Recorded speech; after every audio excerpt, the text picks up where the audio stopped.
কোরআন সুন্নাহ আমাদেরকে বলছে মানুষ যদি আল্লাহর কাছে মকবুল হতে চায়, প্রিয় হতে চায়, আল্লাহ রাব্বুল আলামিনের কাছে গ্রহণযোগ্য হতে চায়, ওই মানুষের জীবনে একটা গুণ অর্জন করা লাগবে।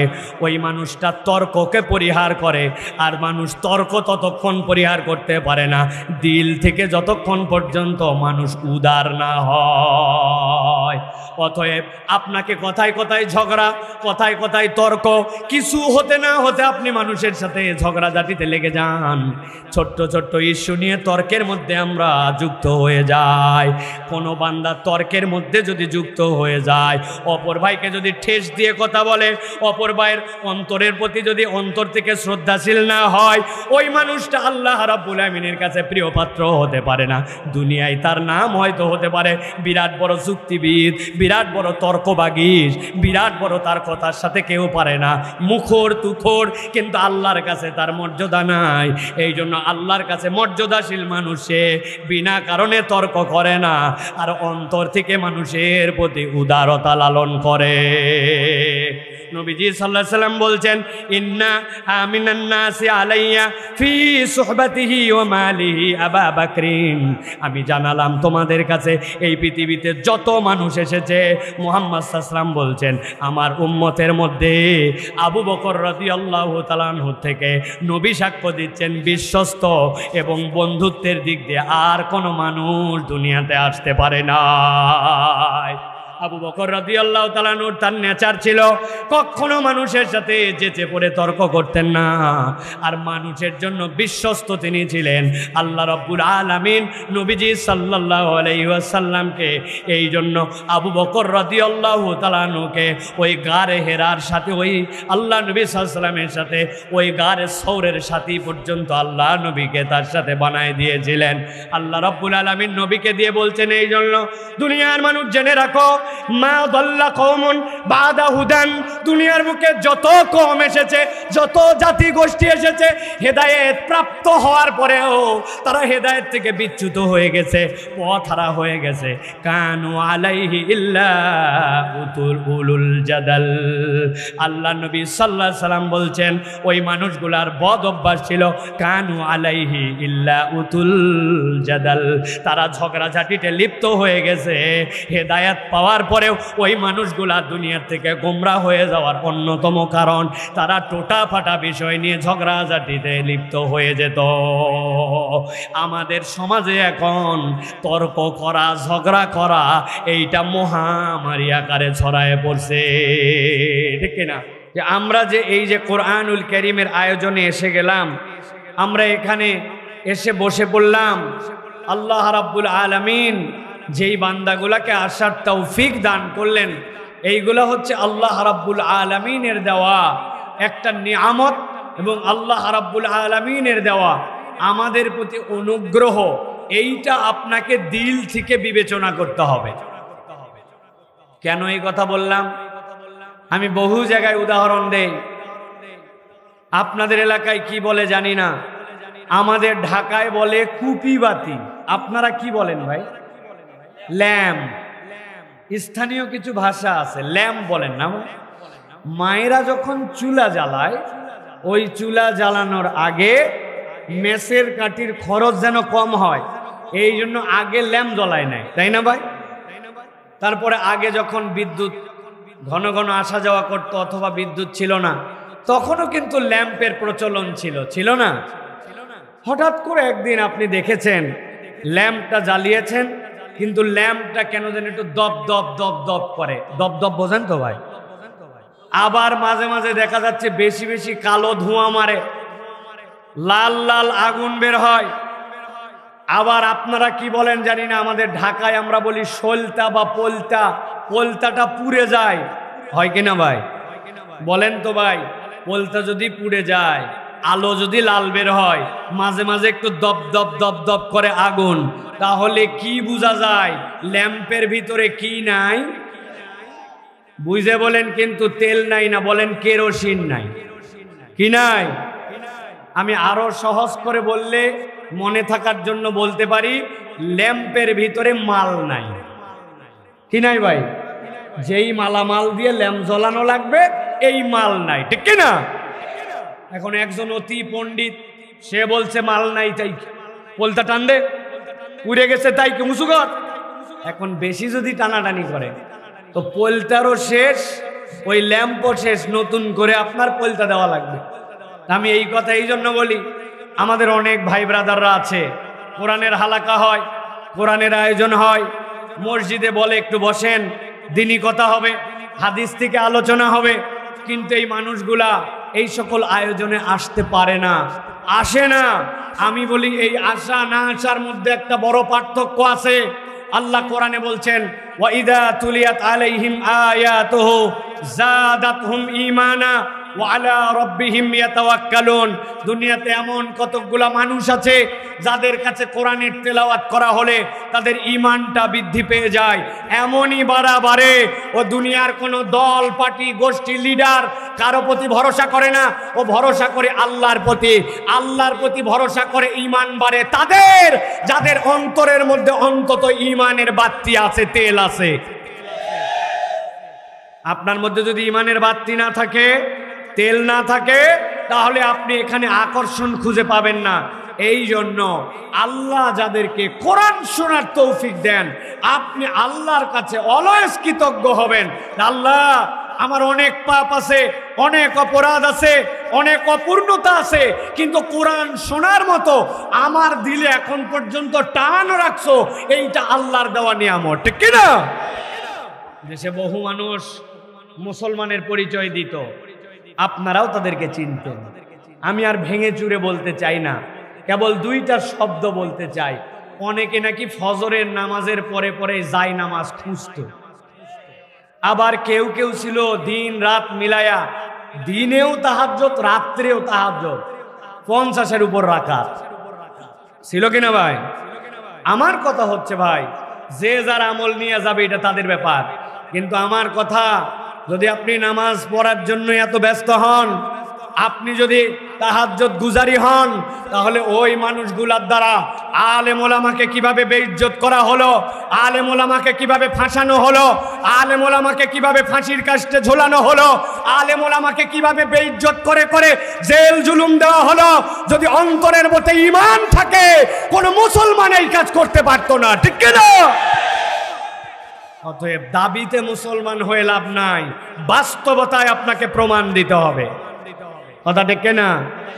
প্রিয় ভাইয়েরা, আল্লাহ রাব্বুল আলামিন, আমি যে আয়াতে কারিমা পড়েছি, এই আয়াতে কারিমাতে আল্লাহ তাবৎ পৃথিবীর মানুষকে বলছেন, দুনিয়ার মানুষেরা ভালো করে বোঝো, আল্লাহ রাব্বুল আলামিনের কাছে একদল আছে যারা আল্লাহর অনুগ্রহ প্রাপ্ত, দয়া প্রাপ্ত। আল্লাহ রাব্বুল আলামিন যাদেরকে নিজে বলেন যে আমি রব, তাদের জন্য পুরস্কার সিলেক্ট করে রেখেছি। তাহলে আল্লাহর ঘোষণায় আল্লাহর অনুগ্রহ প্রাপ্ত দলও আছে, আল্লাহর কাছে অভিশপ্ত দলও আছে, ঠিক কিনা? একসাথে সমস্বরে বলতে হবে।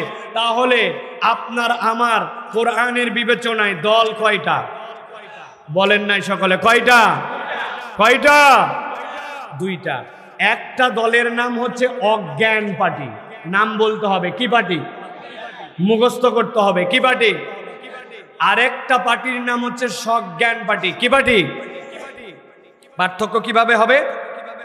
আল্লাহ রাব্বুল আলামিন বলছেন, হে নবী, আপনি কিয়ামত পর্যন্ত জানায় দিয়ে রাখেন, কুল হাল ইয়াস্তাউিল্লাযীনা ইয়ালামুনা ওয়াল্লাযীনা লা ইয়ালামুন। দুনিয়াতে যারা জানে আর দুনিয়াতে যারা জানে না, এই দুই দল কখনো এক হতে পারে না। এখন আপনার আমার বিবেচনায় আসতে পারে, হুজুর আমাদের এলাকায় এরকম একজন হিন্দু আছে, বেচারি এমন গণিত পারা পারে, আরেকজন লোক আছে নামাজ কালাম পড়ে না, কিন্তু ফিজিক্সের বিরাট বড় মাস্তান, ফিজিক্স তার কাছে মুখস্থ। আবার এমন লোক আছে বিশাল বড় ইঞ্জিনিয়ার, স্পেসে বড় বড় রকেট পাঠায়, এরকম যোগ্যতা তার মধ্যে আছে। তাহলে যেই লোক ফিজিক্স পারে সেও তো কিছু জানে, যেই লোক গণিত পারে সেও তো কিছু জানে, যেই লোক মহাকাশে রকেট পাঠায় সেও তো জানে। তাহলে আল্লাহ এই জায়গায় যে বলেছেন যারা জানে আর যারা জানে না এই দুই দল সমান নয়, তাহলে এই জানার মানেটা কি? আল্লাহ রাব্বুল আলামিন নিজেই পরিষ্কার করেছেন, এই জানার মানে হচ্ছে আমি রব্বুল আলামিন তোমাকে জানাতে চাই, যেই ব্যক্তিরা দুনিয়াতে আল্লাহ চিনে, যেই ব্যক্তিরা দুনিয়াতে রসুল চিনে, যেই ব্যক্তিরা দুনিয়াতে ঈমান চিনে, আল্লাহ রসুল আর ঈমান চেনা লোক আর আল্লাহ রসুল আর ঈমান না চেনা লোক আল্লাহর কাছে কখনো সমান নয়। অজ্ঞান পাটির অনেক মানুষ দুনিয়াতে আপনি খুঁজে পাবেন, বাড়ি আছে, গাড়ি আছে, নারী আছে, টাকা আছে, পয়সা আছে, অর্থবিত্ত, ক্ষমতা, জেল জুলুম সব করতে পারে, কিন্তু তাদের কাছে আল্লাহ নাই, রসুল নাই, ঈমান নাই, ইসলাম নাই, তার প্রায়োরিটি নাই। দুনিয়ার সব আছে কিন্তু ঈমান নাই, আল্লাহর কাছে তারা পার্টিতে অজ্ঞান, ঠিক না? আরেকটা হচ্ছে সজ্ঞান, কিছুই নাই কিন্তু ঈমান আছে, ইসলাম আছে। আল্লাহ বলছেন রব্বুল আলামিনের কাছে ওই মানুষগুলা হচ্ছে পার্টিতে সজ্ঞান। আল্লাহ রব্বুল আলামিন গুনাগুণ বর্ণনা করতেছেন। এবার দুনিয়ার মানুষ ভালো করে জেনে নাও, ইন্নাল্লাযীনা আমানু, তোমাদের মধ্যে থেকে যারা ঈমান আনে, ওয়া আমিলুস সলিহাত, ঈমান আনার পরে বসে থাকে না, ওই বান্দারা আমলে সালেহ করে, আল্লাহ বলছেন আমি তাদের পরিচয় দিলাম, উলাইকা হুম খায়রুল বারিয়া। আল্লাহ রাব্বুল আলামিনের পক্ষ থেকে এরাই হচ্ছে সুসংবাদ প্রাপ্ত, অনুগ্রহ প্রাপ্ত। আল্লাহর পক্ষ থেকে এই মানুষগুলা আল্লাহর স্পেশাল, আল্লাহর ঘোষণা অনুযায়ী খায়রুল বারিয়া, কল্যাণের উপর অধিষ্ঠিত। সুবহানাল্লাহ। আল্লাহ বলছেন জাযাউহুম ইনদা রাব্বিহিম, এই মানুষগুলার জন্য আমি রব্বুল আমিন বললাম আমার কাছে তাদের জন্য রিওয়ার্ড আছে। কি রিওয়ার্ড? আল্লাহ বলছেন জান্নাতু আদনিন তাজরি মিন তাহতিহাল আনহার, আমি রব বললাম এই মানুষগুলার জান্নাত আছে যার নিচ দিয়ে নহরমালা প্রবাহিত, খালিদিনা ফিহা আবাদা। আল্লাহ বলছেন একবার যদি এই জান্নাতে কেউ ঢোকে, ওখান থেকে আমি রব্বুল আলামিন তাদেরকে আর বের করব না। আল্লাহ বলছেন রাদিয়াল্লাহু আনহুম ওয়া রাদু আন, এই মানুষগুলার প্রতি আল্লাহ খুশি, আবার আল্লাহ রাব্বুল আলামিনও তাদের প্রতি খুশি। যালিকা লিমান খাশিয়া রাব্বা, আল্লাহ বলছেন এইটা তো ওই মানুষগুলার দ্বারাই সম্ভব যেই মানুষগুলা আল্লাহ রাব্বুল আলামিনকে ভয় করার মতো ভয় করে। গভীর মনোযোগে খেয়াল করেন, মুখস্থ করে ফেলেন। আল্লাহ রাব্বুল আলামিন এখানে মূলত তিনটা পুরস্কার আর তিনটা গুণাগুণের কথা বলেছেন এক শ্রেণীর ব্যক্তির ব্যাপারে। আল্লাহ বলছেন, আল্লাহ রাব্বুল আলামিন যাদেরকে বলছেন আল্লাহর পক্ষ থেকে তারা খায়রুল বারিয়া, আল্লাহর পক্ষ থেকে তারা নৈকট্য প্রাপ্ত, আল্লাহর পক্ষ থেকে যারা শুভাশিস প্রাপ্ত, আল্লাহর পক্ষ থেকে যারা গ্র্যান্টেড মানুষ, তাদের তিনটা গুণ, ইন্নাল্লাযীনা আমানু ওয়া আমিলাস সলিহাত। আর শেষে বলতেছেন যালিকা লিমান খাশিয়া রাব্বা, যেই ব্যক্তিরা আল্লাহকে ভয় করে, তাহলে এই তিন গুণ যার আছে আল্লাহ বলছেন ওই মানুষগুলার নিয়ামত আল্লাহর পক্ষ থেকে তাদের সাথে। সুবহানাল্লাহ। এখন দুনিয়াতে যদি আমরা যে কোনো মানুষের কাছে জিজ্ঞাসা করে ভাইজান ঈমান কি আমাদের আছে কিনা, আমরা টন টন করে উত্তর দেই হ্যাঁ ঈমানে আমাদের কোনো ঝামেলা ঝঞ্ঝট নাই, আমাদের ঈমান আছে, ঠিক না ভাই? আমলে সলের অবস্থা কি? আমলে সলেও আমরা করি। কি আমলে সলে করে? নামাজ পড়ি, রোজা রাখি, হজ করি, যাকাত দেই, আমলে সলে আমরা করি, বলি কি না? আর 3 নম্বর আল্লাহকে ভয় করেন। আল্লাহকে ভয় না করলে কি ইসলাম গ্রহণ করি নাকি?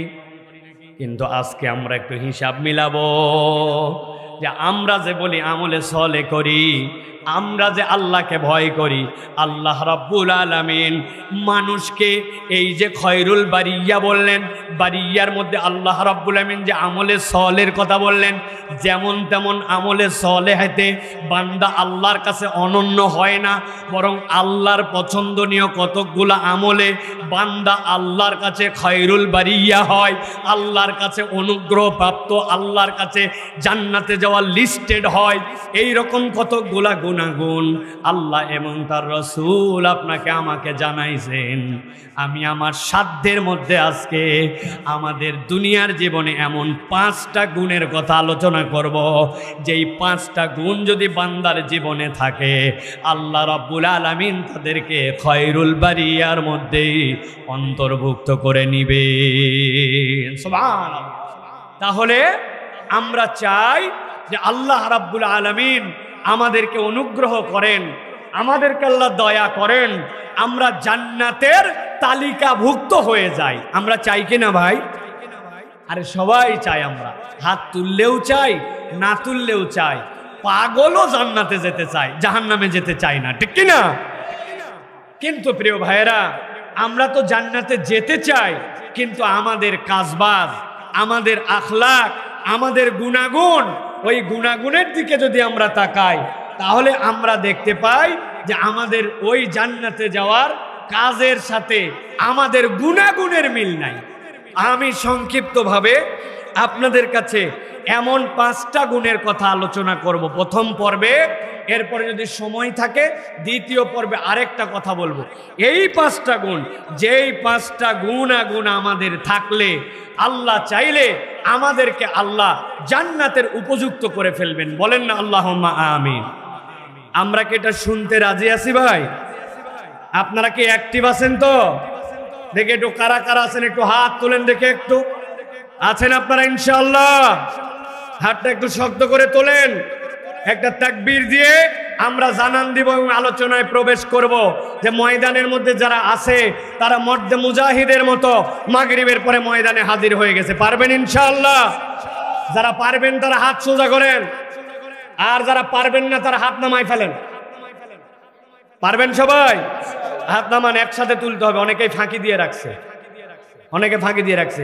তবে আমি সব জায়গায় বলি ভাই, ম্যাক্সিমাম আমার আলোচনা শুনলে দেখবেন আমি সব মানুষের হাত উঠাতে চাই না। যেই মানুষের হাতে মোবাইলে প্রবলেম, গিরিজ নাই, গিয়ার ওয়েলে ঝামেলা, হাতের জায়গায় মোবাইল লাগে না ভাই, এইগুলো যদি ঝামেলা থাকে তাইলে তো এই মানুষের হাত সোজা হবে না। এখন আল্লাহ সব দিছে আপনারে ফ্রি, কিন্তু আপনি তারপরেও হাত তুলবো না একটু, এই পক্ষের হলে আমার কিছু বলার নাই। আর যদি আল্লাহর জন্য একটু হাত দুটা শক্ত করে সোজা করতে পারেন, একসাথে সবাই হাত দুটা সোজা করেন। মাশাআল্লাহ, হাত সোজা হয়েছে। এবার একটু কোমরটা টানা দেন, টানা দেন। মাশাআল্লাহ, শক্ত করে টানা দেন। পিছনে দেন একটু। এবার একটু সামনে হাতটা দেন, সামনে। মাশাআল্লাহ, সোজা করেন। এবার একটু ডানে দেন, এবার একটু বামে দেন। এবার হাত সোজা করে ডানে বামে তাকায় দেখেন কারা কারা উঠাতে পারে নাই। তাকায় নেন। এই পিচ্চাই, হ্যাঁ, সোজা করছেন সবাই?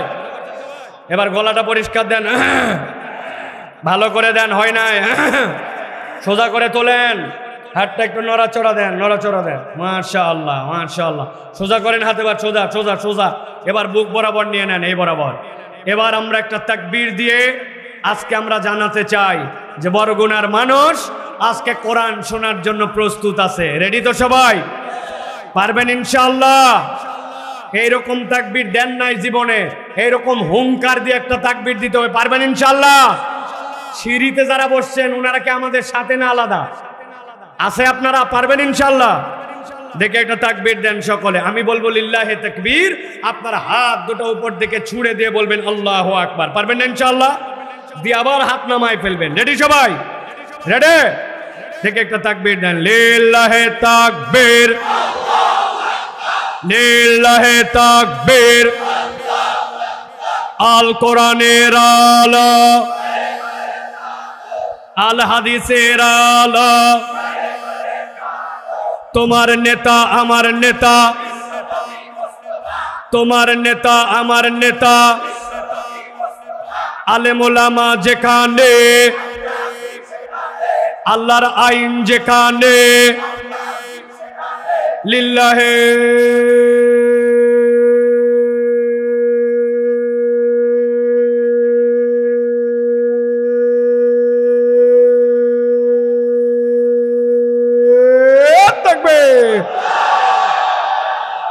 আলহামদুলিল্লাহ। হাত নামান। শয়তান আছে আর? আছে আর? আল্লাহু আকবারের স্লোগান শয়তান পছন্দ করে না, ঠিক কি না? এই জন্য বাংলাদেশেও কতক লোক, কতক পার্টি, কতক দল আল্লাহু আকবারের স্লোগান পছন্দ করে না। আল্লাহু আকবারের স্লোগান কোনো দলীয় স্লোগান নয়, কোনো পার্টির স্লোগান নয়, কোনো গোষ্ঠীর স্লোগান নয়। আল্লাহু আকবারের স্লোগান ইমানদারের স্লোগান। এই বাংলাদেশে যতদিন পর্যন্ত একজন ইমানদার বেঁচে থাকবে, এই বাংলার আকাশে আল্লাহু আকবারের স্লোগান চলতেই থাকবে, চলতেই থাকবে, চলতেই থাকবে ইনশাআল্লাহ। আগামীর বাংলাদেশ ইনশাআল্লাহ ইসলামের বাংলাদেশ, কোরআনের পক্ষের বাংলাদেশ, আলেম ওলামার বাংলাদেশ। আমাদের মধ্যে আর কোনো ভেদাভেদ নাই। তুমি যে পীর সাহেবের মুরিদ হও, হক হলেই হলো। তুমি যে দল করো, ইসলামী দল করো, তুমি ইসলামী দল নাও করো, কিন্তু তুমি যদি মুসলমান হও, আল্লাহকে আল্লাহ বলে স্বীকার করো, আহলে সুন্নাত ওয়াল জামাতের আকীদা পোষণ করো, মুহাম্মদ মুস্তাফা সাল্লাল্লাহু আলাইহি ওয়াসাল্লামকে আখেরি নবী হিসেবে বিশ্বাস করো, কোরআনকে তোমার কনস্টিটিউশন মনে করো, আমরা আগামীতে সকলে এক দল, এক পথ। আমাদের দল হচ্ছে আল্লাহর দল, ঠিক কি না? রাজি তো? এইটার মধ্যে ইনজেকশন ঢুকানোর জন্য এক দল উঠে পড়ে লাগছে। তারা নানান ভাবে বিভিন্ন ছোট্ট ছোট্ট টোটা ফাটা বিষয় নিয়ে আমাদেরকে আলাদা করতে চায়। আমাদের আর আলাদা হওয়ার সুযোগ নাই। আল্লাহু আকবারের স্লোগানে আমাদেরকে এক হতে হবে, ঠিক কি না? ইনশাআল্লাহ। আমাদের এই এক হওয়াকে সবাই ভয় পায়, এই জন্য আমাদেরকে ট্যাগ দেয়, মোল্লা বলে ক্রিটিসাইজ করে, জঙ্গি বলে, নানান কথা বলে। এইটা হচ্ছে তাদের ওই কৌশল, যেটাতে আবার জাতিকে ভাগ করা যায়। ইনশাল্লাহ জাতি এখন সচেতন, জাতি ইনশাল্লাহ এক হওয়ার দিকে আমরা অগ্রগামী, ঠিক কিনা? কিসের আলিয়া আর কিসের কওমি, কিসের চরমনাই আর কিসের সরসিনা, কিসের জামাত আর কিসের হেফাজত। আমরা সকলে আল্লাহর সৈনিক হিসাবে আগামীর বাংলাদেশে এক ও নেক হয়ে এই দেশকে ইসলামের খেলাফত এবং আল্লাহর আইনের অধীনে আনতে চাই। এটা কি মাঠের ঠিক না মনের ঠিক? বুঝে বলেন, মুরব্বীরা বুঝে বলেন। আপনারা 50 বছর কিন্তু গাদ্দারি করছেন, সব জায়গায় ঠিক ঠিক বলছেন। যখন জায়গা মতো মারা লাগবে তখন এক বিড়ি আর এক পান খাইয়া আপনি ইমান বেচে ফেলাইছেন, ঠিক না? এই জন্য মুরব্বীদেরকে নিয়ে আমাদের বিরাট সন্দেহ আছে। ইয়াংদেরকে আমাদের একতাবদ্ধ হতে হবে। মুরব্বীদেরকে আল্লাহ পছন্দ করে না। বলবো হুজুর এত বড় কথা বললেন, পাশে দাঁড়িয়েলা মুরব্বীকে বসায় রেখে, ভাই আমার কথা না, আল্লাহ বলছেন জান্নাতে যাওয়ার পরে সবাইকে যুবক বানানো হবে। আল্লাহর যদি মুরব্বীদের অতই ভালো লাগতো, আল্লাহ বলতো সবগুলারে ঢুকাইয়া বুড়া বানানো। আল্লাহ বুড়া বানানোর কথা বলে নাই, ঠিক কিনা? আল্লাহ আমাদের মুরব্বীদের হায়াত দারাজ করে দেখ, আল্লাহ তাদের ছায়া আমাদের প্রতি দীর্ঘ করে দেখ, আল্লাহ তাদেরকে শেফা দান করো, আমাদেরকে উত্তম পরামর্শ দেওয়ার তৌফিক দেখ।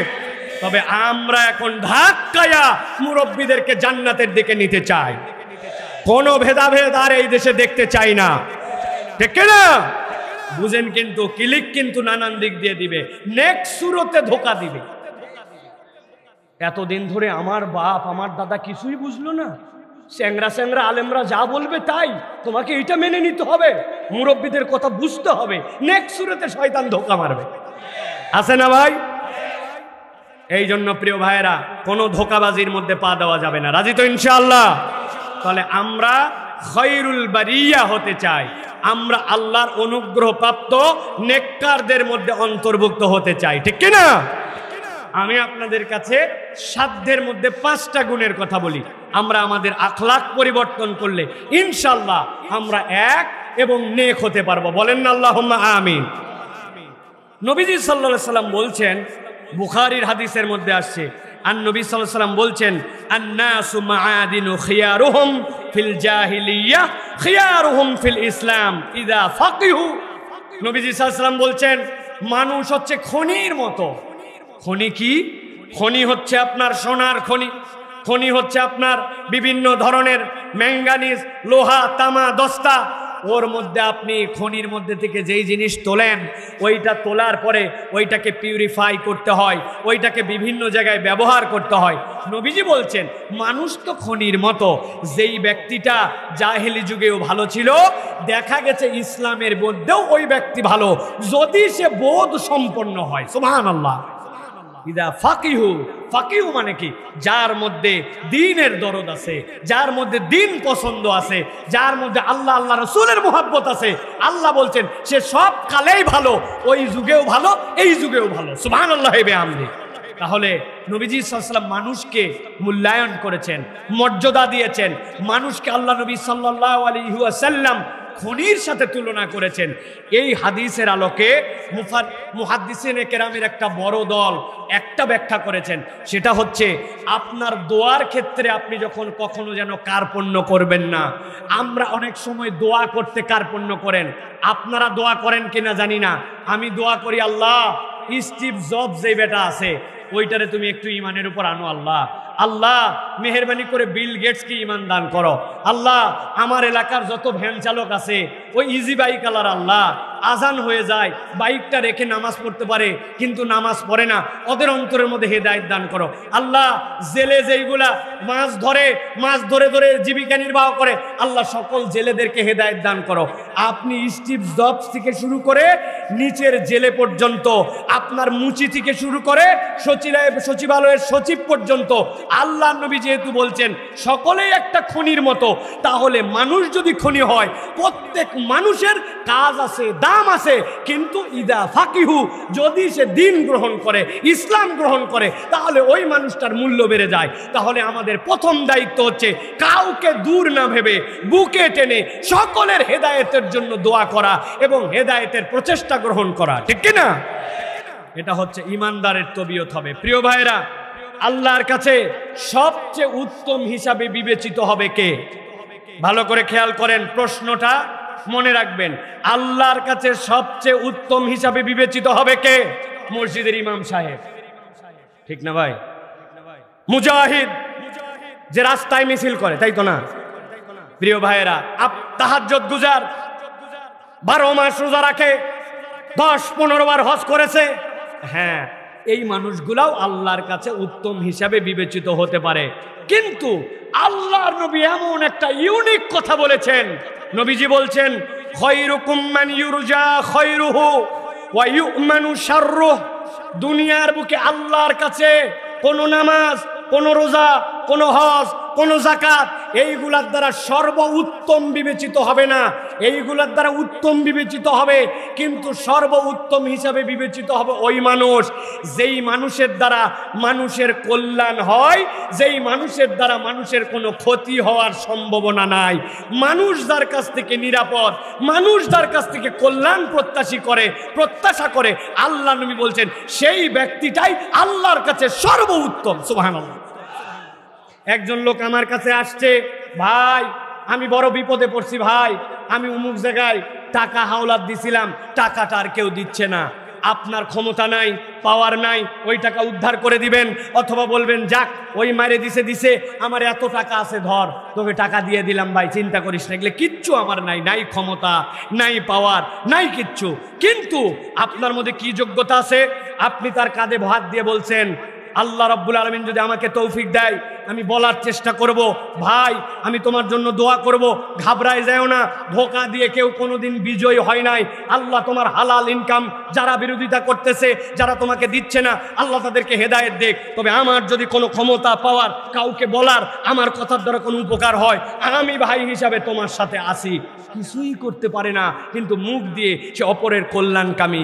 আর ওই মানুষ নিশ্চিত হয়েছে যে সে তাকে ক্লিক মারবে না, 2 নম্বর বুদ্ধি দিবে না, খারাপ বুদ্ধি দিবে না, ধোঁকাবাজি করবে না। নবীজি বলছেন এই চরিত্র যার মধ্যে আছে, আল্লাহ বলছেন আল্লাহর কাছে তার থেকে উত্তম আসমানের নিচে জমিনের উপরে কোনো মুমিন নাই। একই সাথে নবীজি বলছেন ওয়া শাররুকুম মাল্লা ইউরজা খায়রুহু ওয়া লা ইউমানু শাররুহু। আর দুনিয়ার সবচেয়ে খারাপ সে যার কাছ থেকে কোনো কল্যাণ প্রত্যাশা করা যায় না, মানুষকে সে কেমনে কৌশলে বিপদে ফেলবে এইটাই হচ্ছে তার একমাত্র টার্গেট। এর থেকে নিকৃষ্ট আল্লাহর জমিনে আর কোনো মানুষ নেই। চোর রে বল চুরি কর, গৃহস্থলে দায়িত্বশীল মানুষ, ওই লোক তোর পিছনে এই কথা বলল, তোর কিসের হ্যাডাম, কিসের ক্ষমতা, তুই একটা কিছু দেখাতেই পারলি না।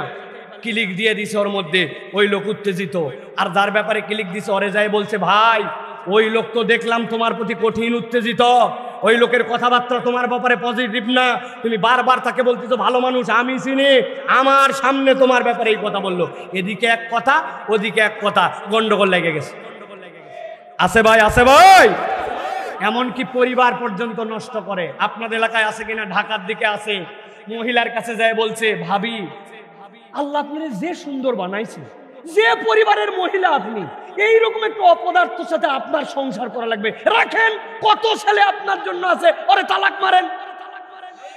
আছে না ভাই? আবার ছেলেরে বলে, শুনলাম ভাবি আপনার কথা শুনতে চায় না। আল্লাহু আকবার। আপনার না আছে চাকরির অভাব, না আছে চেহারার অভাব, না এমন কি বয়স হয়েছে, কত মহিলা আপনার পিছে সিরিয়াল লাগাবে, এই কম বক্তব্য বিদায় করেন। উনি ক্লিক দিয়া এটা ফেতনা লাগাই দিছে। আছে কিনা? নবীজি সাল্লাল্লাহু আলাইহি সাল্লাম বলছেন, আল্লাহর দুনিয়ায় এর থেকে খারাপ আর কোনো মানুষ হতে পারে না।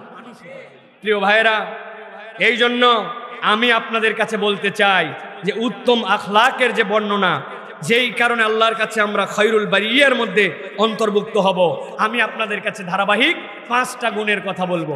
এর 1 নম্বর হচ্ছে, ওই মানুষটাই আল্লাহর কাছে উত্তম হিসাবে বিবেচিত হয় যেই মানুষটা কোনো সম্পর্ক বা পরিচয় ছাড়াই অপর ভাইয়ের কল্যাণ করার মানসিকতা রাখে। ভালো করে বোঝেন কথা। আপনার সাথে আমার পরিচয় আছে, আব্দুল্লাহ সাইফুল্লাহ ভাইকে 5 জন লোক চেনে, দেখলে আপনার একটু খাতির করতে মন চায়, দেখলে একটু মনে হয় ভাইরে সালাম কালাম দেই, একটু সুযোগ পাইলে একটা পান খাওয়াই, সুযোগ পাইলে একটুখানি ভাইরে একটুখানি মুসাফা করি, সুযোগ পাইলে তার একটু কল্যাণ করি। চেনেন আপনি, এই জন্য আপনি এই ব্যবহার করেন। কিন্তু যার সাথে কোনো সম্পর্ক নাই, যাকে চেনেন না, যার সাথে আপনার স্বার্থের কোনো সম্পর্ক নাই, না দেওয়া না নেওয়া, ওই মানুষের জন্য কল্যাণকামী হওয়া এত সোজা নয়। এই জন্য বলছে, কেউ যদি খায়রুল বারিয়ার অন্তর্ভুক্ত হতে চায়, তাহলে কোনো সম্পর্ক বা পরিচয় ছাড়াই সাহায্য করার মানসিকতা লাগবে। আপনি কতটা সাহায্যকারী, এর 2টা মিজান আছে। 1 নম্বর, আপনি কতটা সহানুভূতিশীল, আর 2 নম্বর, বিনিময় প্রত্যাশা করেন না। আপনি যদি বিনিময় প্রত্যাশা না করেন আর দিলটা যদি আপনার সহানুভূতিশীল হয়, তাহলে আপনি মানুষের পরিচয় ছাড়াই তার কল্যাণে নিজেকে নিয়োজিত করতে পারবেন। আল্লাহ নবী সাল্লাল্লাহু আলাইহি সাল্লাম বলছেন, দুনিয়ার মানুষ ভালো করে জেনে রাখো, আমি মুহাম্মদ মুস্তাফা সাল্লাল্লাহু আলাইহি সাল্লাম কিয়ামত পর্যন্ত তোমাদের কাছে বলে গেলাম, মান কানা ফি হাজাতি আখিহি কানা আল্লাহু ফি হাজাতিহি। দুনিয়ার কোনো মানুষ যদি কোনো ভাইয়ের প্রয়োজন মিটানোর জন্য আগায় যায়, আমি আল্লাহ রাব্বুল আমিনের পক্ষ থেকে জেনে তোমাদেরকে জানালাম, তুমি যখন অপর ভাইয়ের কোনো প্রয়োজন, তার কোনো জরুরত যখন নিবারণ করার জন্য চেষ্টা করবে, আল্লাহ রাব্বুল আলামিন তোমার প্রয়োজন মিটাইয়া দিবে। আল্লাহ রাব্বুল আলামিন কুরআনুল কারীমের মধ্যে এটার একটা উসুল দিয়েছেন। আল্লাহ বলছেন, তাআওয়ানু আলাল বিররি ওয়াত তাকওয়া ওয়া লা তাআওয়ানু আলাল ইসমি ওয়াল উদওয়ান। আল্লাহ বলছেন, দুনিয়ার মানুষ ভালো করে জেনে রাখো, তোমরা অপর মুমিন, অপর ভাইয়ের তাকওয়া এবং কল্যাণের পথে তোমরা সহযোগী হও। আর অপর ভাই যদি কল্যাণ করে, অকল্যাণ কিছু করে, তার অকল্যাণে কখনো তোমরা সহযোগী হবে না। দুনিয়ার দিকে যদি আপনি তাকানো যুবক, ভালো করে এই কথাটা ভালো করে মাথার মধ্যে ঢুকায় দেখেন তো, দুনিয়া আপনাকে কার পিছে লাগাইছে? দুনিয়া আপনাকে লাগাইছে প্রতিযোগিতার পিছনে। আপনাকে একজনের সাথে আরেকজনের প্রতিদ্বন্দ্বী বানায় দিছে। তোমারেও ফার্স্ট হতে হবে, তোমারেও ফার্স্ট হতে হবে, তোমাকেও আগায় যেতে হবে, তোমাকেও যেমনে হোক তোমাকে সামনের দিকে পৌঁছায় যেতে হবে। দুনিয়া আপনাকে প্রতিদ্বন্দ্বিতায় লাগাইছে, দুনিয়া আপনাকে প্রতিযোগিতায় লাগাইছে, কিন্তু ইসলাম বলছে, ইসলাম তোমাকে প্রতিযোগিতায় লাগায় নাই, ইসলাম তোমাকে সহযোগিতায় লাগাইছে। তাআওয়ানু আলাল বিররি ওয়াত তাকওয়া, মুসলমান মুসলমানের সহযোগী হবে।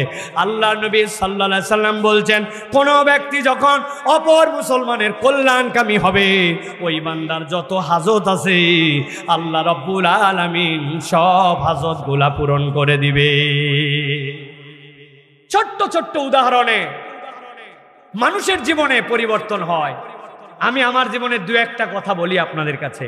দেখেন, আপনারা কখনো এটা মনেই করেন নাই এটা আবার মানুষের কল্যাণ হতে পারে। মক্কা শরীফে গেছি, আরাফাতের ময়দানে হাইরে বাথরুমের সিরিয়াল।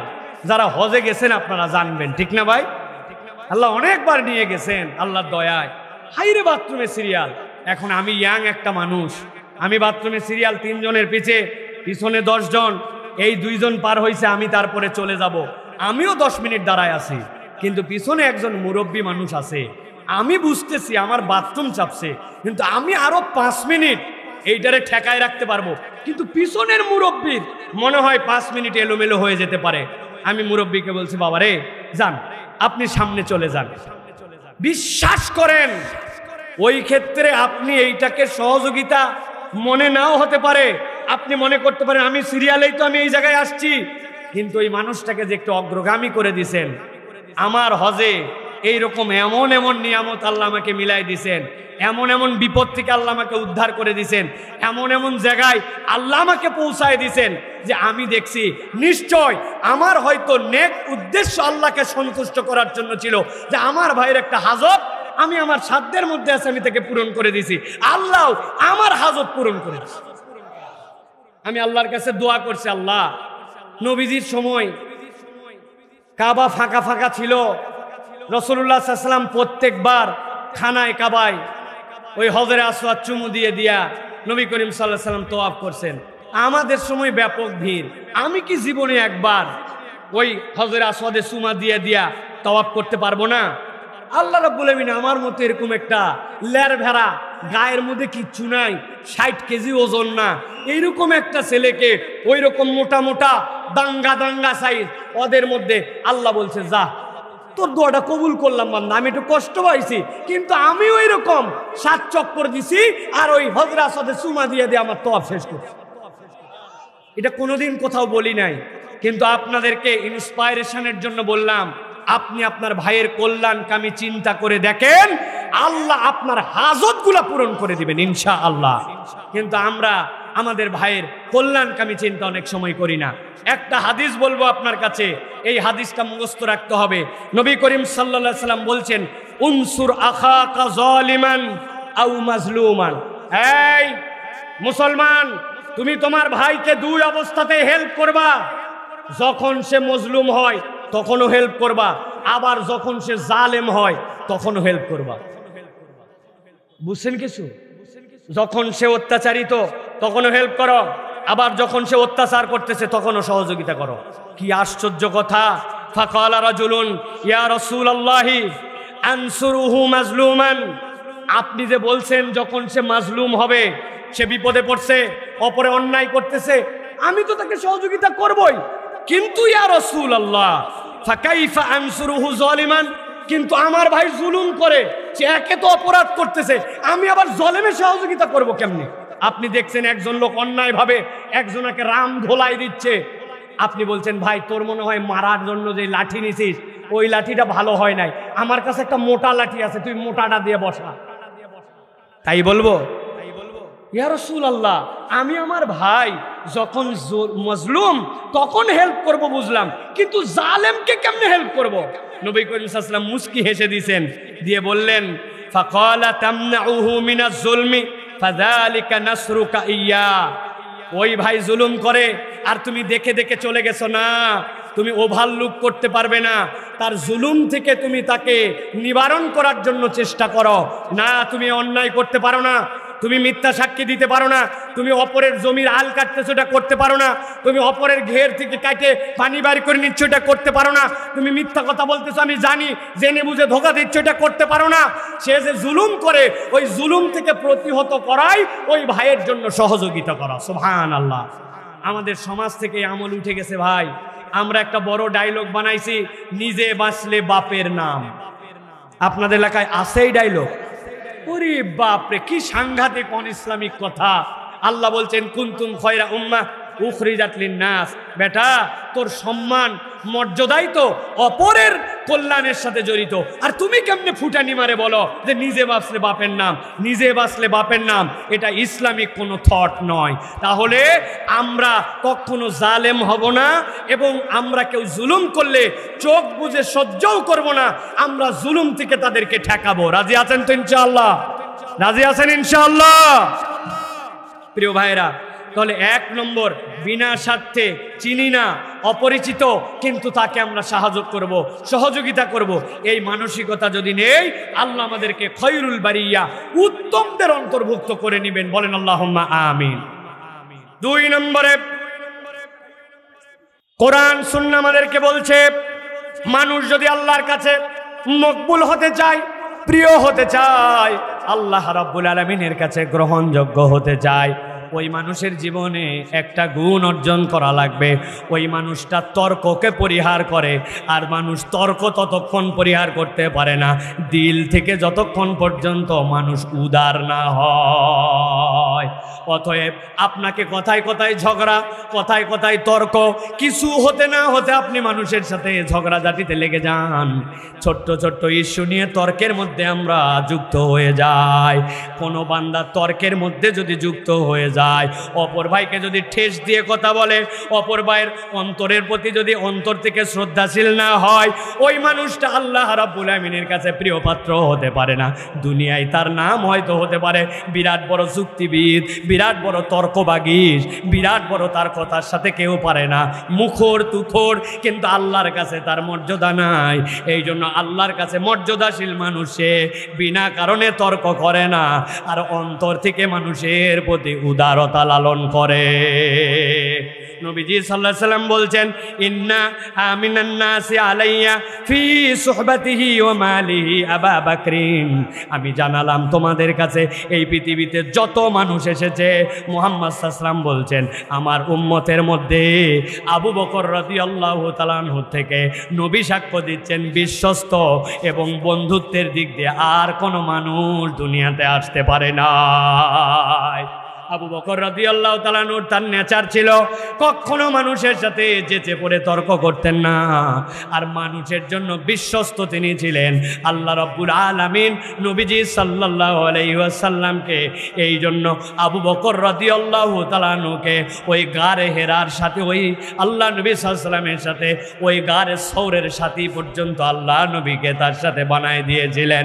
আল্লাহ রাব্বুল আলামিন নবীকে দিয়ে বলছেন, এই জন্য দুনিয়ার মানুষ জেনে রাখো, মা দাল্লা কওমুন বাদা হুদান, দুনিয়ার বুকে যত কওম এসেছে, যত জাতি গোষ্ঠী এসেছে, হেদায়েত প্রাপ্ত হওয়ার পরেও তারা হেদায়েত থেকে বিচ্যুত হয়ে গেছে, পথহারা হয়ে গেছে। কানু আলাইহি ইল্লা উলুল জাদাল। আল্লাহ নবী সাল্লাল্লাহু আলাইহি সাল্লাম বলছেন ওই মানুষগুলার বদ অভ্যাস ছিল, কানু আলাইহি ইল্লা উতুল জাদাল, তারা ঝগড়াঝাটিতে লিপ্ত হয়ে গেছে। হেদায়েত পাওয়ার পরেও ওই মানুষগুলা দুনিয়ার থেকে গোমরা হয়ে যাওয়ার অন্যতম কারণ তারা টোটা ফাটা বিষয় নিয়ে ঝগড়াঝাটিতে লিপ্ত হয়ে যেত। আমাদের সমাজে এখন তর্ক করা, ঝগড়া করা, এইটা মহামারী আকারে ছড়ায় পড়ছে, ঠিক না? এখন আবার ডিজিটাল ঝগড়া হয়েছে, ডিজিটাল প্ল্যাটফর্মের ঝগড়া। একজন একটা পোস্ট করছে, আপনি তার কাউন্টার দিছেন, কাউন্টারে আবার তার কমেন্টের ভিতরে ফলোয়ারদের মধ্যে ঝগড়া লেগে গেছে, আছে কিনা ভাই? দিনদার নেককার ফলোয়ার বাহিরে গালি দেয় না, কিন্তু কমেন্টের মধ্যে যাই লেখছে, আপনার মতো শুয়োরের বাচ্চা আল্লাহর জমিনের নিচে একটাও দেখি নাই। চিন্তা করছে, আহা, নাউজুবিল্লাহ বলছেন আপনি? নাউজুবিল্লাহ তো বলে না, এটা তো লেখছে, মুখ দিয়ে তো বলে নাই, ও মনেই করে নাই যে এটা গালি হতে পারে, ঠিক কিনা? আমি বহু জায়গায় এইটা কথা বলি ভাই, আমাদের মুখগুলা এই জন্য তর্ক আর এই ঝগড়া, এইটার থেকে আমাদেরকে বাঁচার জন্য সর্বোত্তকরণে চেষ্টা করতে হবে। আল্লাহর প্রিয় পাত্র তারা, দুনিয়ার বুকে ঝগড়া করে না যারা। বলেন আল্লাহর প্রিয় পাত্র কারা? আরেকবার বলেন, আল্লাহর প্রিয় পাত্র কারা? ও আমার মা বোনেরা, পুরুষরা তো এখানে চলে আসছে, অনেকগুলা মা বোনেরা আছে, এরা যদি ঝগড়া প্রতিযোগিতায় যেত তাহলে বরগুনাকে চ্যাম্পিয়ন করতে পারত, আছে কিনা ভাই? বিনা কারণে তারা শুধু ঝগড়াঝাটি করে। মহিলারা, পুরুষরা কারো আমাদের এই ঝগড়াঝাটিতে লিপ্ত হওয়া যাবে না। ওই বললাম, দিল যদি উদার না হয় তাহলে ওই ঝগড়া কিন্তু আপনার মধ্যে আসবে।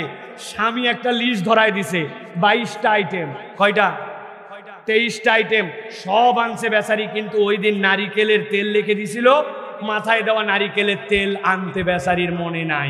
আল্লাহর কাম, বাজারের সব পাইছে, মহিলা নারিকেলের তেল পায় নাই।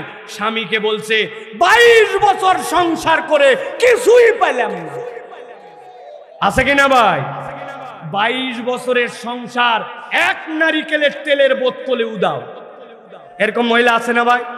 কথায় কথায় সব সময় টেম্পো গরম হয়, কথায় কথায় খালি ঝগড়ার মানসিকতা। পুরুষরা আবার খুব খুশি হয় মহিলাদের বিপক্ষে বললে। কিন্তু এরকম কতকগুলা পুরুষ আছে, বাহিরে দেখলে মনে হবে উরি বাবারে, এত বন্ধু বৎসল, এত হাসি খুশি, খয়রুল বারিয়া হয়ে গেছেন মনে করতেছেন। হ্যাঁ, মসজিদ থেকে নামাজ পড়ে চলে আসলাম, ফকির একটা আসছিল, হাতে দান করে দিলাম। মসজিদের কৌটা সামনে দেখেছিল, ওইখানেও পয়সা দিয়ে দিছি, মাহফিলেও স্লোগান দিয়ে আসছি। কিন্তু আপনি আপনার স্ত্রীর সাথে আচরণে ভালো না, আপনার পরিবারের কাছে আচরণে ভালো না। আল্লাহর নবী বলছেন তুমি আল্লাহর কাছে এখনো ভালো মানুষ হতে পারো নাই। অতএব প্রিয় ভাইরা, একটু বুঝে সুঝে ঠিক বলেন। এখানে যারা ঠিক বলছে বেশিরভাগ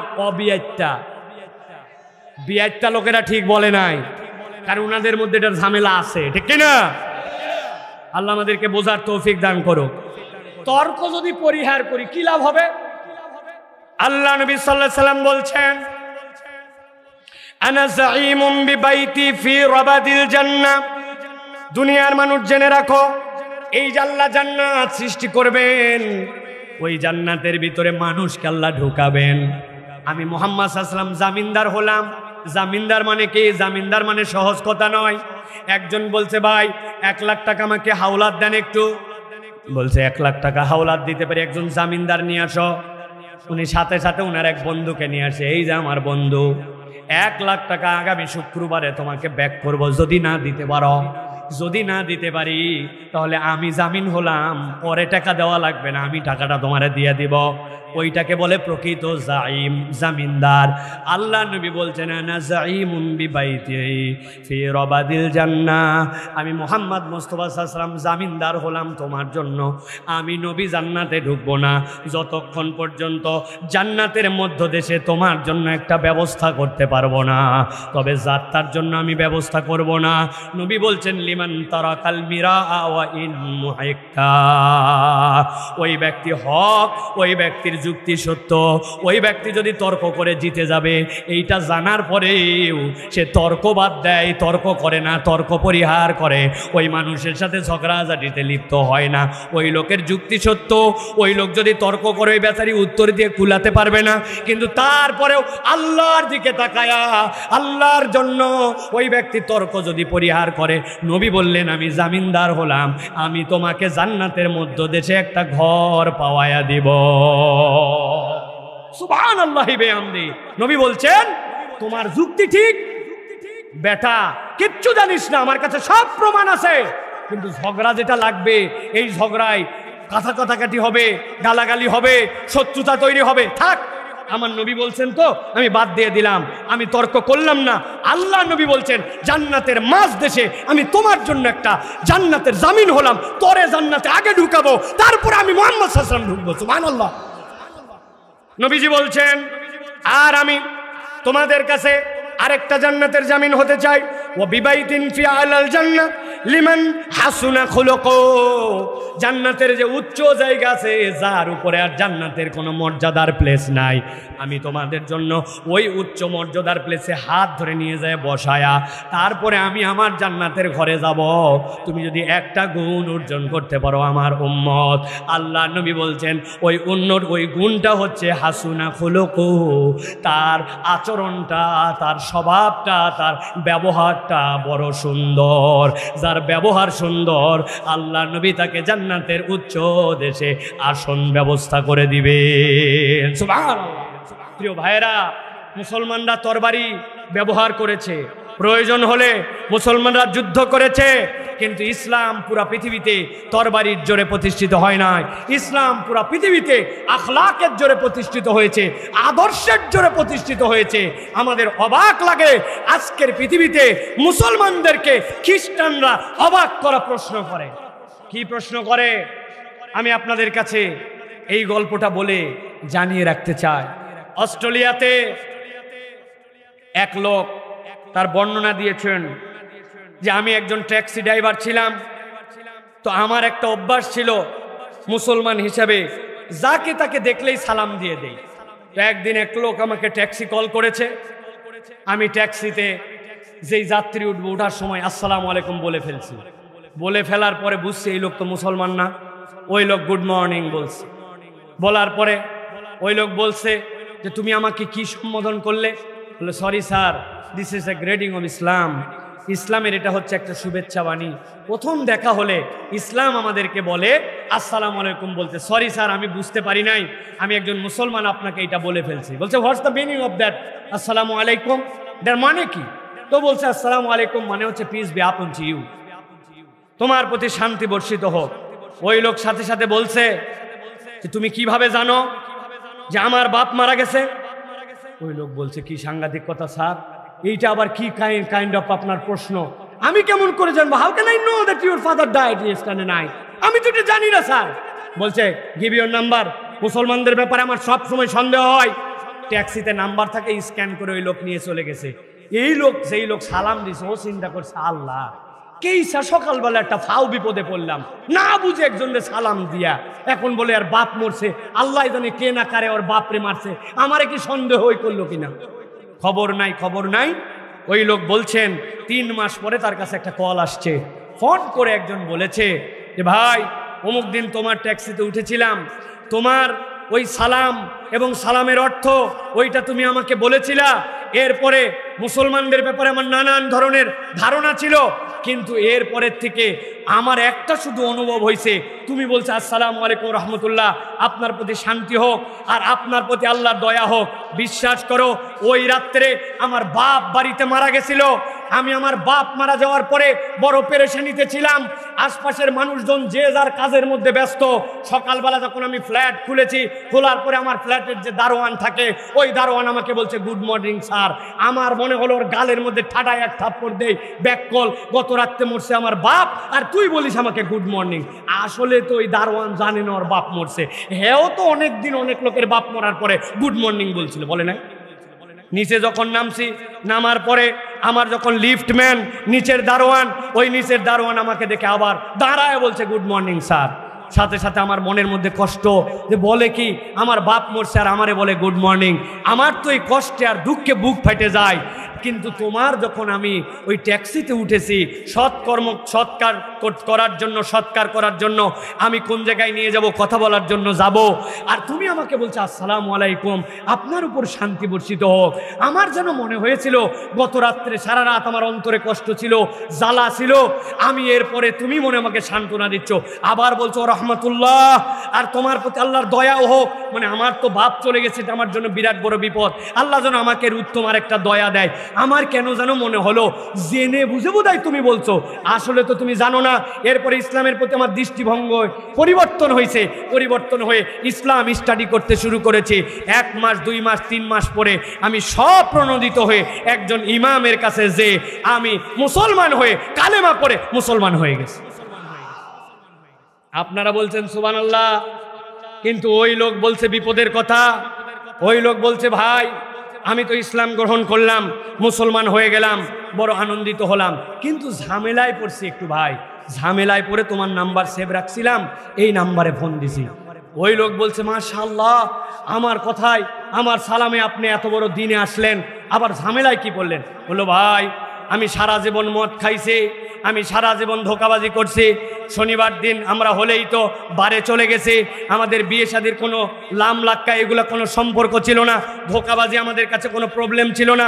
কিন্তু এখন আমাকে একটা ইংরেজি অনুবাদের কোরআন দিছে, ওই কোরআন আমি ব্যাপক পড়তেছি, আর পুরা কোরআন যেখানেই পড়ি আল্লাহ রাব্বুল আলামিন বলছেন ওয়াইলুল লিল মুতাফফিফিন, ওরে বাবারে মিজানে নিক্তিতে পাল্লাতে ফাঁকি দেওয়া যাবে না, কুনু মা'আস সাদিকিন, খবরদার মিথ্যাবাদীদের সাথে থাকা যাবে না, ইন্নামাল খামরু ওয়াল মাইসির, নিশ্চয় তোমাদের জন্য মদ জুয়া আল্লাহ এগুলো হারাম করে দিয়েছেন।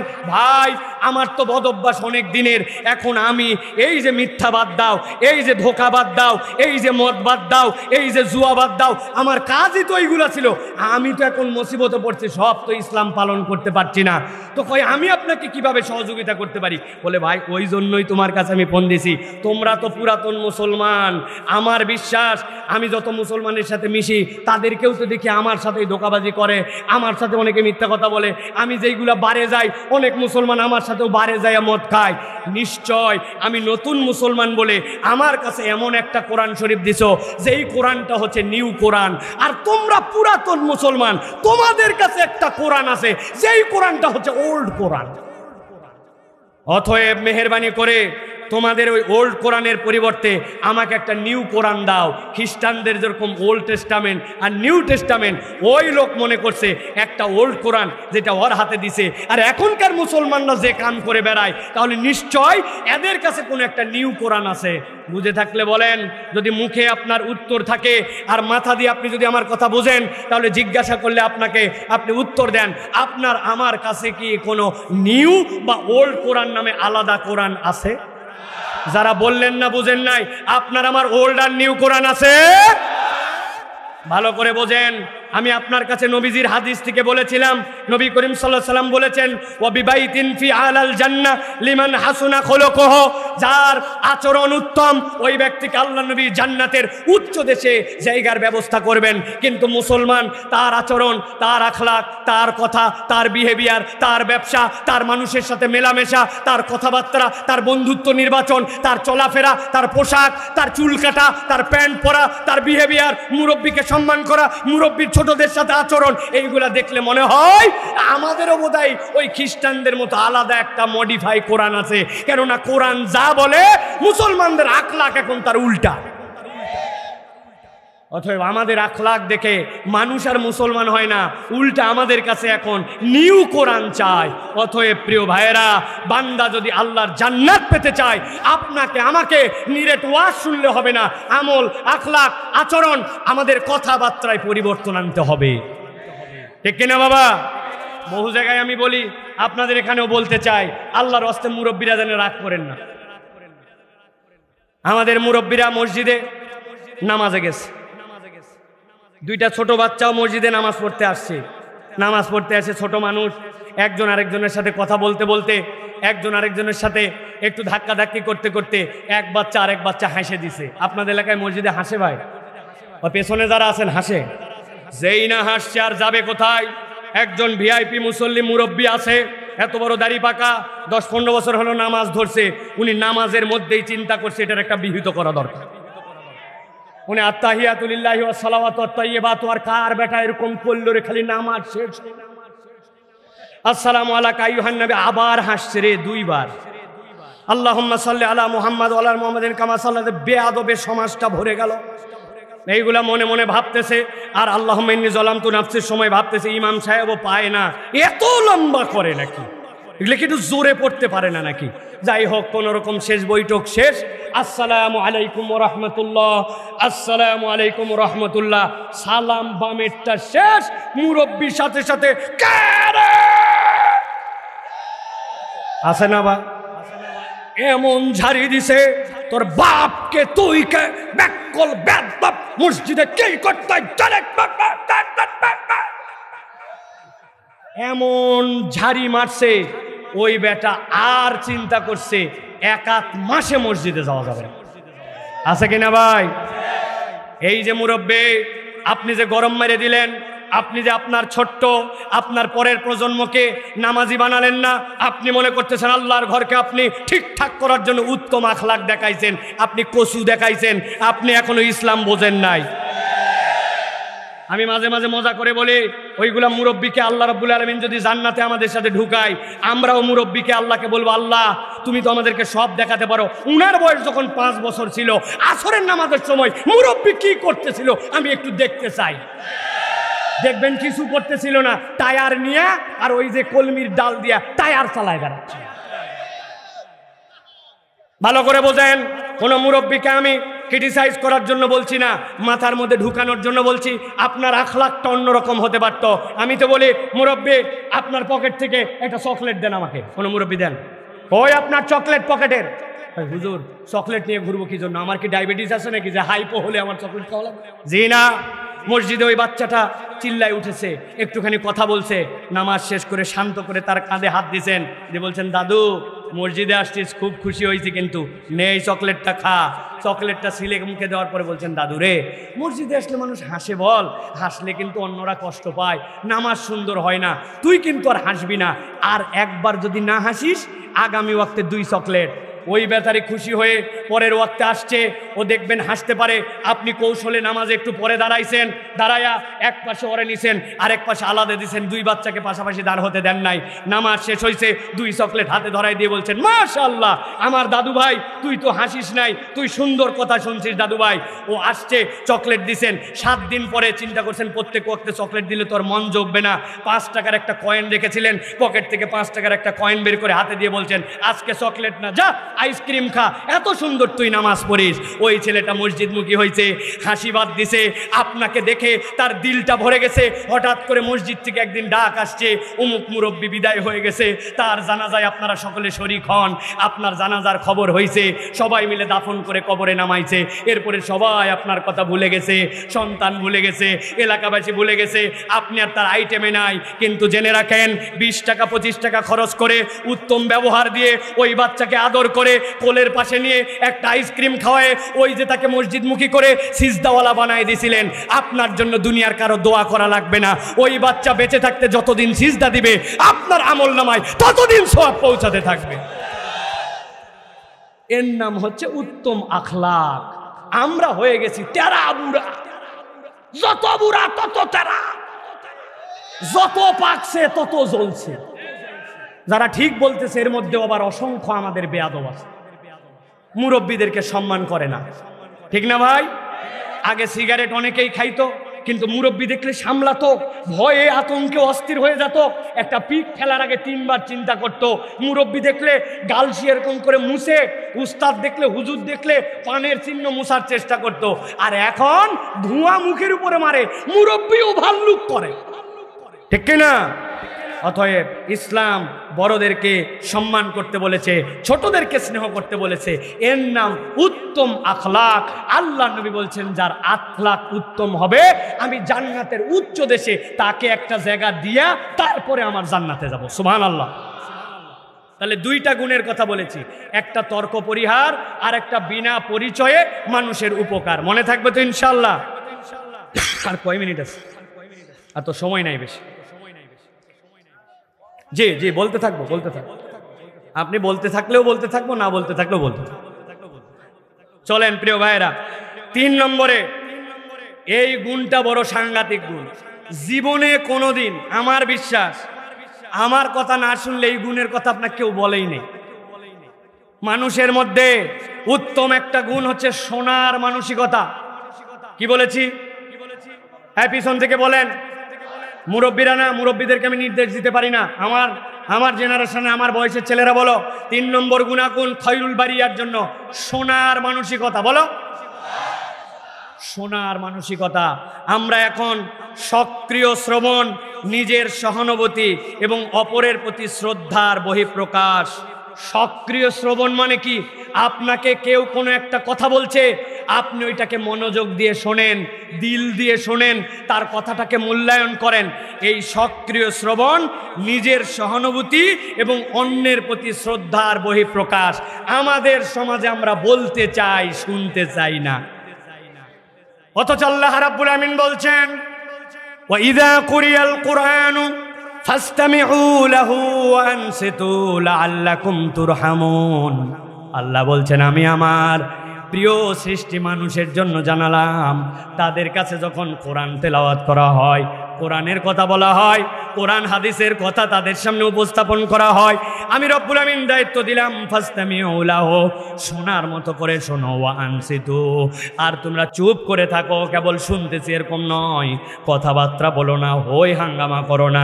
আল্লাহ বলছেন আমি তোমাদের জন্য জানালাম লাআল্লাকুম তুরহামুন, আশা করা যায় তোমাদের জন্য আল্লাহর পক্ষ থেকে দয়া নাজিল হবে। আল্লাহ রাব্বুল আমিন শোনার জন্য এই দায়িত্ব দিয়েছেন, সাথে সাথে আল্লাহ সতর্ক করেছেন। আল্লাহ বলছেন বান্দা তুমি শোনো বেশি বলো কম। আল্লাহ বলছেন মা ইয়ালফিযু মিন কাওলিন ইল্লা লাদাইহি রাকীবুন আতীদ। ভালো করে বোঝেন, আল্লাহ বলছেন মা ইয়ালফিযু মিন কাওলিন, দুনিয়ার বুকে কোনো মানুষ কোনো কথা বলতে পারে না। জিজ্ঞাসা করি বলুন তো ভাই, মানুষ কথা বলতে পারে না? পারে না? আল্লাহ বলছেন পারে না। মা ইয়ালফিযু মিন কাওলিন, আল্লাহ ইল্লা দ্বারা ইস্তিসনা করতেছেন, ইল্লা দ্বারা আল্লাহ ইস্তিসনা করে বলতেছেন ইল্লা লাদাইহি রাকীবুন আতীদ।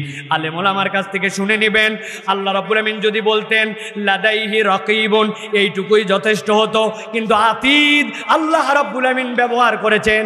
আল্লাহ বলছেন আল্লাহ কেবল সংরক্ষকই নন, আল্লাহ রাব্বুল আমিন যেভাবে সংরক্ষণ করতে পারেন দুনিয়ার কেউ সেইভাবে সংরক্ষণ করতে পারে না।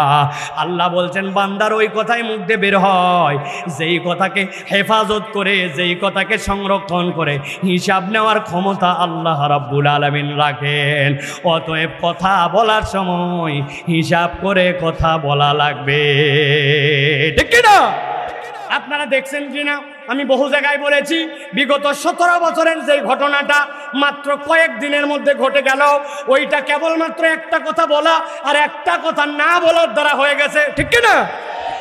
কি বলার দ্বারা সেইটা আর বললাম না, আপনারা তো সবাই জানেন। কিসের বাচ্চা কাচ্চা বলছে ওইটা বলা, আর কি না বলা। এইটা বলার পরে যদি উনি বলতো আবার ভুল হয়ে গেছে, ক্ষমা করে দেন, আমার এই কাজটা বলা ঠিক হয় নাই, আমি সকলের কাছে মাপ চাইলাম, তাহলে বলাটাও ভুল, আবার ক্ষমা চাওয়ার মতো মন মানসিকতাও আসে নাই। এক কথার ভুলে রব্বুল আলামিন থাপড়ায়া বের করে দিছে, ঠিক না? এই জন্য আল্লাহ রাব্বুল আমিন বলছেন মা ইয়ালফিযু মিন কাওলিন ইল্লা লাদাইহি রাকীবুন আতীদ। রব্বুল আমিন বলছেন যা তুমি বলো একটু হিসাব করো, ওই কথাগুলো রব্বুল আলামিনের কাছে সংরক্ষণ করা থাকে। এই জন্য আল্লাহ বান্দার দিক থেকে দেখতে চান বান্দা যেন শ্রবণ করার মানসিকতা গ্রহণ করে। আপনার আমার নবীর অনেক গুণের কথা আলোচনা হয়, কিন্তু আমার নবী যে উত্তম শ্রোতা ছিলেন এইটার আলোচনা আমাদের সমাজে না। নবীজি সাল্লাল্লাহু আলাইহি সাল্লাম এশার আজান হয়ে গেছে। নবীজি সাল্লাল্লাহু আলাইহি সাল্লামের নিয়ম ছিল, আল্লাহ নবী সাল্লাল্লাহু আলাইহি সাল্লাম তার হুজরার মধ্যে থাকতেন। সাইয়েদিনা বেলাল রাদিয়াল্লাহু তাআলা যাই খবর দিয়েছেন, ইয়া রাসূলুল্লাহ কদ হানা ওয়াক্তিস সালাহ, সালাতের সময় হয়ে গেছে, আপনি ইমামতির জন্য আসেন।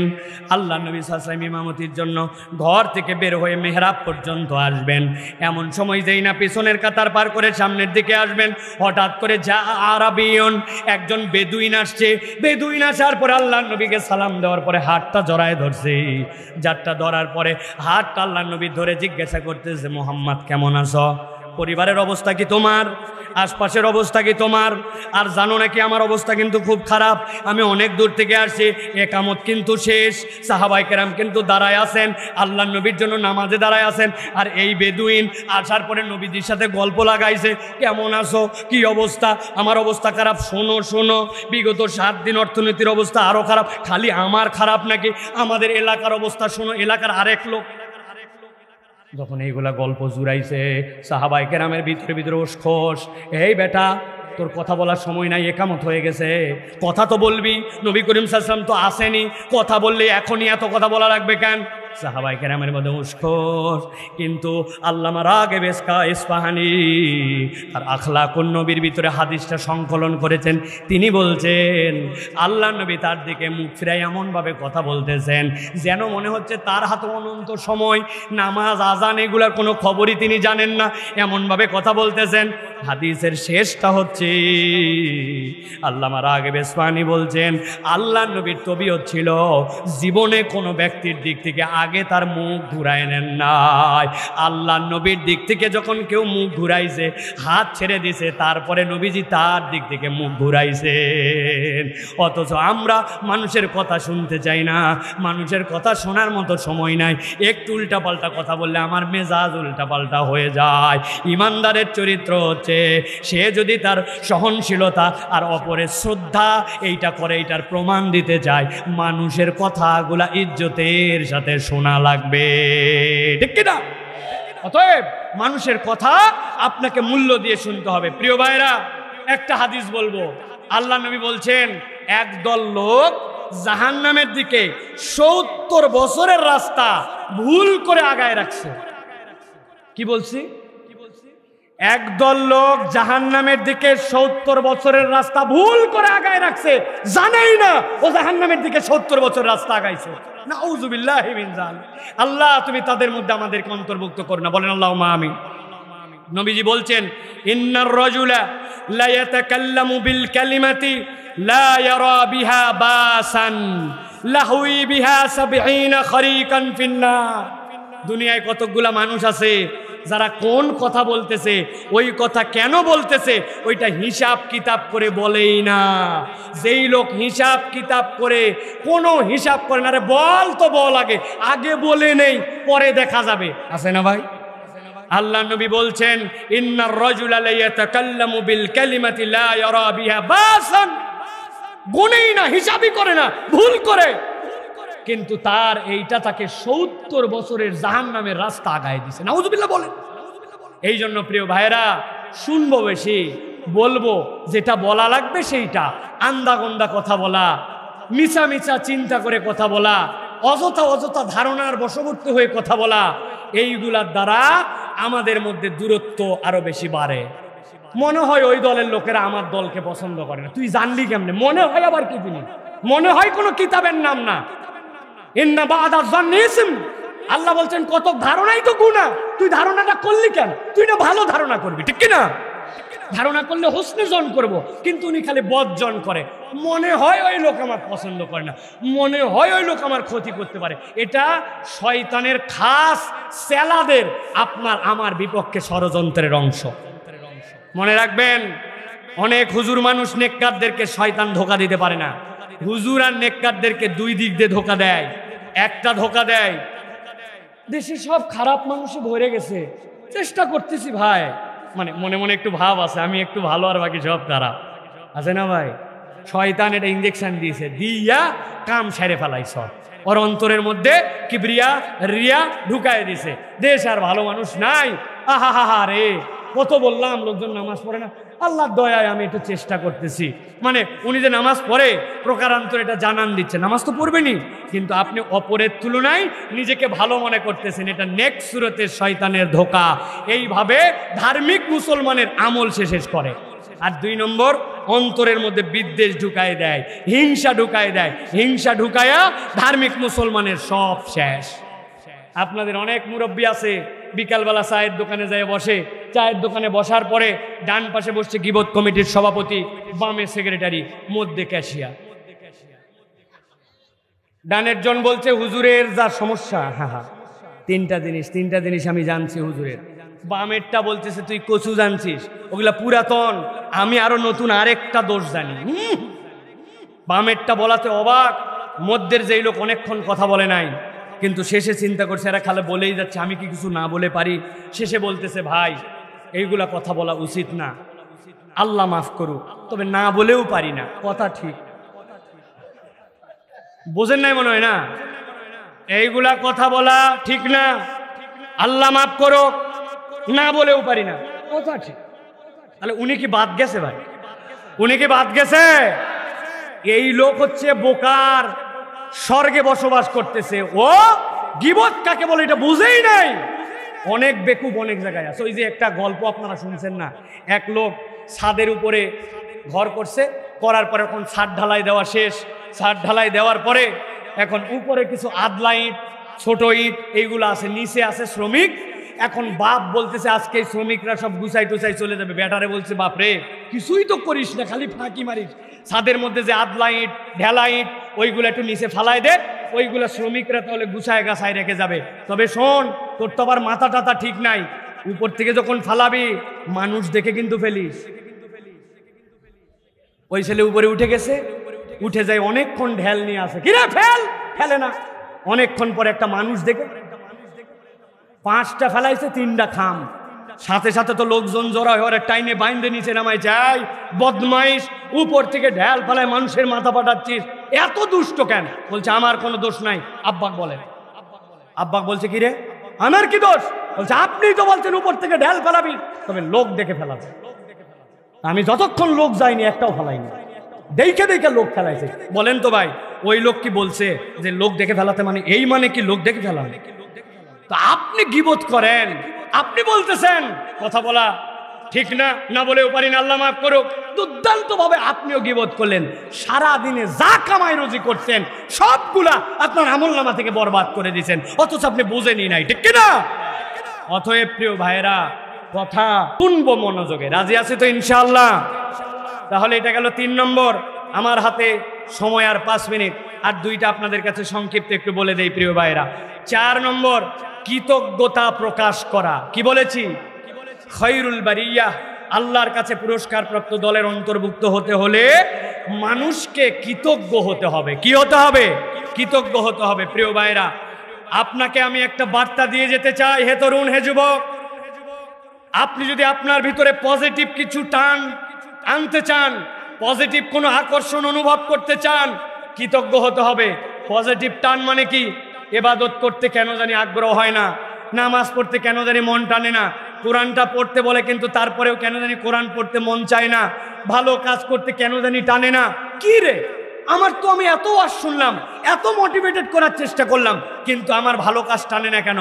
সূত্র জেনে রাখেন, আপনি যদি আপনার ভিতরে পজিটিভ পরিবর্তন করতে চান তাহলে আল্লাহর কৃতজ্ঞতা আপনাকে করতে হবে। নবীজি সাল্লাল্লাহু আলাইহি ওয়াসাল্লাম বলেছেন, কৃতজ্ঞকে আল্লাহ রাব্বুল আলামিন নিজে শাকের হিসাবে কৃতজ্ঞ বান্দাকে আল্লাহ মাফ করে দেন। কে জানে না এই ঘটনা? আল্লাহ নবী বলছেন, গুফির আলী ইমরাতিম মুমিসাতিন, আল্লাহ রাব্বুল আলামিন এমন একজন প্রস্টিটিউট, এমন একজন নিজের দেহ বিক্রিকারী মহিলা, ইজ্জত বিক্রিকারী মহিলাকে রব্বুল আমিন মাফ করে দিয়েছিলেন। মাররাত বিকালবিন, একবার সে একটা অঞ্চল দিয়ে পার হচ্ছিল, যেই সময় সে দেখতে পাইল একটা কুকুরকে, রাসিরাকিন, এমনভাবে দেখলো যে ওই কুত্তাটা পিপাসার্থ, এমন পিপাসার্থ, ইয়ালহাসু, সেই ব্যক্তি জিব্বা বের করে, ওই কুত্তা জিব্বা বের করে দিয়া সে তার পিপাসা জানান দিচ্ছে, কাদা ইয়াকতুলুল আতাস। আল্লাহ নবী বলছেন এমনভাবে পিপাসার্থ মনে হচ্ছে যেন তৃষ্ণায় কুকুরটা মারা যাবে। ওই বেশ্যা মহিলা, ওই প্রস্টিটিউট মহিলা, ওই নিজের লজ্জাস্থান বিক্রিকারী মহিলার মনের মধ্যে দয়া হয়ে গেল। সে সাথে সাথে তার মুজার থেকে পানি তুলে ওই পানিটা ওই কুকুরকে খাওয়ায় দিল। আল্লাহ নবী বলছেন এই পানিটুকু খাওয়ানোর কারণে রব্বুল আলামিন ওই মহিলাকে মাফ করে দিলেন। কখনো আপনাদের মনের মধ্যে এই প্রশ্ন জাগে নাই যে আচ্ছা এই পানি খাওয়ানোর দ্বারা কেমনে এই গুনাহ মাফ হলো? ওই মহিলা তো নিজে এমন একটা হারাম কাজ করতো পানি খাওয়ানোর দ্বারা। মুফাসসিররা, মুহাদ্দিসরা ব্যাখ্যা করেছেন ওই মহিলা যেই গুনাহ করতো ওটা বান্দার হক নষ্ট করার গুনাহ নয়, আল্লাহর হক নষ্ট করার গুনাহ। আর ওই মহিলা তার যে বিবেক, তার যে সহানুভূতি, ওইটার দ্বারা ওই কুকুরটা যে ক্ষুধার্ত তাকে যে পানি পান করালো। কাউকে যদি কেউ আপনাকে পানি পান করায় আপনি যেরকম কৃতজ্ঞ হন, তাবৎ সৃষ্টি আল্লাহর ওই কুকুরকে পানি খাওয়ানোতে আল্লাহ কৃতজ্ঞতা বোধ, আল্লাহর জাগ্রত হওয়ার কারণে নিজে যেহেতু শাকের আল্লাহ, আল্লাহ শাকের রব হিসাবে তাকে মাফ করে দিয়েছে। অতএব প্রিয় ভাইয়েরা আমরা কৃতজ্ঞ হই, আমরা শুকরিয়া আদায় করি, আমরা যা পাইছি এর জন্য কৃতজ্ঞতা আমরা বুঝি না। আমার অনেক কথা আছে এর পিছনে, আজকে বলার সময় নাই, শুধু একটা উদাহরণ দেই, সারা জীবন মনে থাকবে। আল্লাহর কৃতজ্ঞতা কেন আপনার করতে হবে? আপনারা কি বাথরুমে খালি পায়ে যান না স্যান্ডেল নিয়ে যান? একটু কথা বলতে হবে। স্পঞ্জ ব্যবহার করেন? আচ্ছা কখনো কি ভেবে দেখেছেন আপনার বাড়ির থেকে একদিন ফোন দিছে যে বাড়িতে আসার সময় একটা চটি স্যান্ডেল নিয়ে এসো? তো কার জন্য? বলে বাথরুমের স্যান্ডেলটা পিছলা হয়ে গেছে, আজকে আম্মা ঢুকেছিলেন, পা পিছলাই গেছে, আব্বা গেছে, পা পিছলাই গেছে। আপনি বাড়িতে স্যান্ডেল নিয়ে আসছেন, কিন্তু ভাবেন নাই। কি ভাবেন নাই বলেন তো? আপনারা কি বাথরুমের ভিতরে যায় দৌড়াদৌড়ি করেন, জগিং করেন? জগিং বাথরুমের ভিতরে কি আমরা আপনার অনেকক্ষণ ধরে হাঁটা চলা করেন? 10 ধাপ 5 মিনিট, অথচ 3 মাস না যেতে আপনার জুতার তলা খোয়া যায়। আপনি একবার ভেবে দেখলেন না? আপনার বাথরুমের জুতার তলা, আপনি মাত্র 10 ধাপ 3 মিনিট দিনে থাকেন, জুতার তলা খোয়া গেল। অথচ আপনার পা, আপনার বয়স 70 বছর 50 বছর, আপনি 90% সময় জুতাহীন। আপনি মাটিতে কাজ করছেন, মাছ ধরছেন, ক্ষেত খামার করছেন, বাড়িতে ঘুরছেন, মসজিদে গেছেন, অথচ আপনার পায়ের তলাটা জীবনে কোনোদিন খোয়ালো না। আপনার পায়ের তলা ফুটা হয়ে এক ফোঁটা রক্ত বের হলো না। আপনার পায়ের তলার জুতা খোয়া যায় আর পায়ের তলা খোয়ায় না। এইটার কৃতজ্ঞতাই তো বান্দা আল্লাহর কাছে সিজদায় পড়ে যাবে, ঠিক কিনা? কেননা এখানে যার 70 বছর বয়স, ওই লোকের যদি পায়ের তলা খোয়ায় যেত, তাইলে তো এখন অনেকগুলার কাল্লা আসতো এই জায়গায়, অনেকগুলার কোমর আসতো এই জায়গায়, ঠিক কিনা? আপনি আল্লাহর কৃতজ্ঞতা বুঝেন নাই। আপনি প্রত্যেক দিন 22,000 বার আপনার চোখের পলক ফেলেন। আপনার গাড়ির ওয়াইফার যেটা, ওইটার পানি বদল করা লাগে, অথচ 22,000 বার পলক ফেলে আমার চোখের যদি পানি নেওয়া লাগতো, আর একবার যদি শুকনা আমার চোখ এলোমেলো হতো, আমার চোখ অন্ধ হয়ে যেতে পারত। আল্লাহর কৃতজ্ঞ না হলে কখনো খায়রুল বারিয়ার মধ্যে অন্তর্ভুক্ত হওয়া যায় না। অতএব আল্লাহর কৃতজ্ঞ হব, উত্তম শ্রবণকারী হব, আখলাক সুন্দর করব, তর্ক পরিহার করব, এবং আল্লাহ রাব্বুল আলামিন যেই বান্দাদেরকে পছন্দ করেন ওই বান্দাদের মধ্যে অন্তর্ভুক্ত হওয়ার জন্য চেষ্টা করব। আমরা চেষ্টা করব তো ইনশাআল্লাহ। আজকের মাহফিল থেকে আমরা নিজেদেরকে একটু পরিবর্তন করার চিন্তা করব ইনশাআল্লাহ। আল্লাহ কবুল করুন, আল্লাহুম্মা আমিন। সবাই বলেন আল্লাহুম্মা আমিন। হাযা মা ইনদি ওয়াল ইলমু ইনদাল্লাহ। সুবহানাকাল্লাহুম্মা বিহামদিকা আশহাদু আল্লা ইলাহা ইল্লা আনতা আস্তাগফিরুকা ওয়া আতুবু ইলাইক। আসসালামু আলাইকুম ওয়া রাহমাতুল্লাহি ওয়া বারাকাতুহু।